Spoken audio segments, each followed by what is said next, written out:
Alors, bienvenue. Aujourd'hui, on plonge au cœur d'un des phénomènes les plus puissants de la nature. Ensemble, on va décortiquer la science fascinante qui se cache derrière la naissance, la vie et puis la mort d'un cyclone tropical.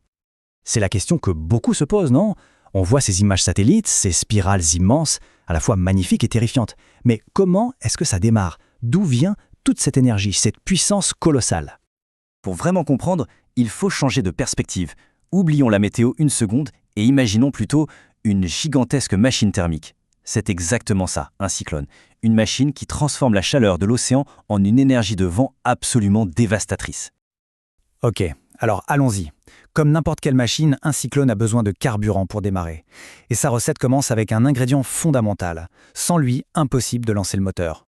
Et ce carburant, le voilà. C'est ce chiffre, 26,5 degrés Celsius. C'est le chiffre clé à retenir. C'est la température minimale que doit atteindre l'eau à la surface de l'océan. En dessous de ce seuil, c'est simple. Il ne se passe rien. La machine reste à l'arrêt. Bon, maintenant qu'on a le carburant, voyons comment le contact se met. Il ne s'agit pas d'une simple étincelle, mais d'un cycle infernal, un processus qui s'alimente lui-même pour devenir de plus en plus puissant. Tout part de l'évaporation massive à la surface de cet océan bien chaud.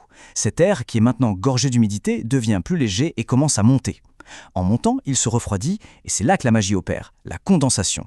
La vapeur d'eau redevient liquide, formant des nuages. Et c'est cette étape qui est cruciale, car en se condensant, l'eau libère une quantité phénoménale de chaleur. C'est cette énergie qui était cachée dans la vapeur qui est le véritable cœur du réacteur. Cette chaleur intense crée un effet de cheminée, une aspiration surpuissante vers le ciel. Ça crée un appel d'air à la surface qui aspire encore plus d'air chaud et humide, qui monte, se condense, libère de la chaleur, et le cycle repart de plus belle. La machine s'emballe, elle se nourrit elle-même pour devenir de plus en plus grosse, de plus en plus forte. Bon, d'accord. On a donc une colonne d'énergie monumentale qui s'élève frénétiquement. Mais ça ne nous explique pas cette forme en spirale si caractéristique qu'on voit depuis l'espace. Il manque un ingrédient, l'architecte du cyclone. Eh bien, cet architecte invisible, c'est la force de Coriolis. C'est un effet direct de la rotation de la Terre. À cause d'elle, cette masse d'air ne monte pas tout droit. Elle est déviée, mise en rotation. C'est ce qui transforme un amas de nuages chaotiques en une structure organisée, un vortex qui tourne sur lui-même. Et au cœur de cette spirale, on découvre une structure assez fascinante. Tout au centre, un calme presque étrange s'installe. C'est l'œil. C'est une zone de beau temps, de vent faible, mais juste autour, dans cet anneau de nuages très compact, se trouve le mur de l'œil. Et là, c'est l'enfer. C'est là que la machine tourne à plein régime, avec les vents les plus violents et les pluies les plus diluviennes. Pour que cette machine continue de s'intensifier, deux conditions sont essentielles. D'abord, il faut qu'elle reste au-dessus de sa source de carburant, l'eau chaude. Logique. Et ensuite, il faut que les vents en altitude soient faibles pour ne pas venir cisailler ou décapiter la structure verticale de la tempête. En gros, il ne faut pas la déranger. Mais voilà, même les monstres les plus puissants ont une faiblesse. Cette furie n'est pas éternelle. Alors comment est-ce que ça s'arrête? En fait, c'est d'une simplicité désarmante. Il suffit de lui couper son alimentation. Le premier scénario, c'est le plus brutal. C'est quand le cyclone atteint la Terre.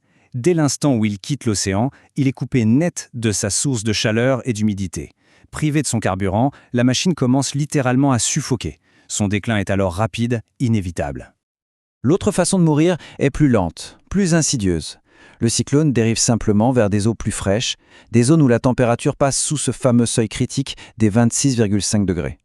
Le carburant devient trop pauvre pour alimenter le moteur. Alors il ne s'étouffe pas, non. Il meurt de faim, petit à petit, jusqu'à n'être plus qu'une simple dépression. Au final, que ce soit par le contact brutal avec la Terre ou par la lente agonie sur des eaux froides, le résultat est le même. Et cette analogie résume tout à la perfection. C'est tout simplement comme si on débranchait une machine surpuissante. Elle perd son souffle et finit par se dissiper. Et tout ça nous amène à une dernière pensée, une question inévitable aujourd'hui. On l'a vu, le carburant de ces machines, c'est la chaleur des océans. Alors si les océans continuent de se réchauffer, est-ce que ces machines deviendront plus fréquentes, plus intenses? La réponse à cette question, c'est sans doute un des grands enjeux de notre avenir.